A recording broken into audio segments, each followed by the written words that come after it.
जय सीताराम। भगवत प्रेमी मोर प्रिय श्रोताबंधु मानक पाई आज प्रसंग रे पुणी थरे स्वागत। प्रिय श्रोताबंधु मानक सम्मुखरे आजिर प्रसंग कहवाकू रखुछि। गोटे हूँ मूढ़ता रूपक परदा, अन्यटी हूँ जोगमायर परदा। यही दुई मध्य पार्थक्य कौन रही? देखंतु श्रोताबंधु माने, भगवान के प्रति विमुख होइथिया मनुष्य सम्मुखरे भगवान निज जोगमाया को सब लुकायित रखि थांती। सेमानकु साधारण मनुष्य भली से देखा जाती। मनुष्य जेते अधिक भगवान को सम्मुखीन हुए ता सम्मुखरे भगवान सेते अधिक प्रकट होई थांती। यही जोगमाया साहाय्य भगवान अति अद्भुत लीलामान मध्य करथांती। भगवत विमुख अज्ञ मनुष्य सम्मुखरे दुईटी पर्दा सब रही थाए। गोटे है मूढ़ता रूपक पर्दा एवं अन्यटी हूँ जोगमायर पर्दा। भगवान प्रभाव प्रत्यक्ष देखागले मध्य निज मूढ़ता वा अज्ञान हेतु से ताहा केतेबेले हेले बुझी पारि न थाए।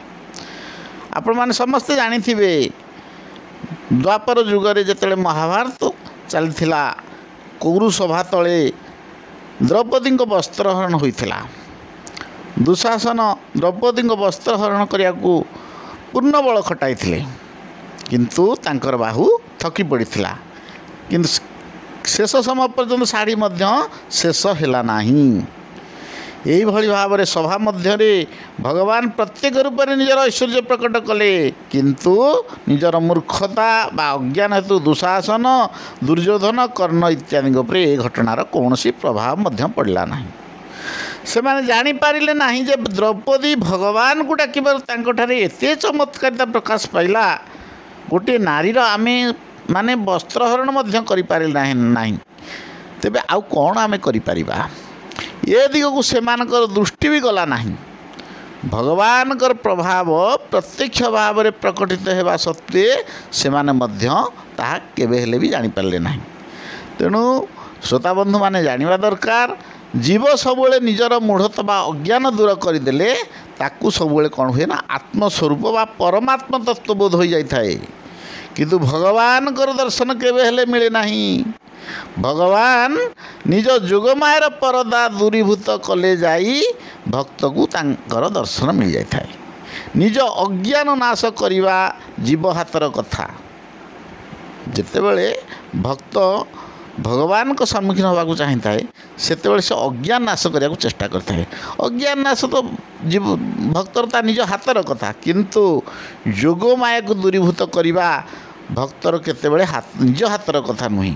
जदि से सर्वत भावे भगवान कर शरणापन्न हो जाए, तेबे भगवान निज शक्ति द्वारा ताहार अज्ञान नाश करने संगे संगे ताकू दर्शन दे थांती, प्रत्यक्ष भावे दर्शन दे थांती। भगवान जेते लीला करती से सबू जोगमायर आश्रय ही करती। तेणु तांको लीलार दर्शन और अनुभव करा जाई पारे। जदि से जोगमायर आश्रय नेउ न थांते, भगवान जदि केतेबेले हेले भी जोगमायर आश्रय नेउ न थांते, आमे भगवान को लीला को केबे भी देखि पारते नहीं कि आस्वादन मध्य करि पारते नहीं। तेणु यही प्रसंगरू आमको शिक्षा मिलला जे कौन ना आमे भगवान के पाखरे सबुबले शरणापन्न होई रहिबा, सर्वस्व को समर्पण भाव रखिबा, ताहले आम पाखरे भगवान कर जो जोगमायर पर्दा रही आम सम्मुखरे केतेबेले से प्रकार पर्दा रहिबो नाही। आमको भगवान निश्चित भाव सबुबले दर्शन देवे। आजिर प्रसंग को आमे एठी रखुछु। पुणी आमे देखाबू आपण मानक सहित आगामी विषय रे। जय सीताराम।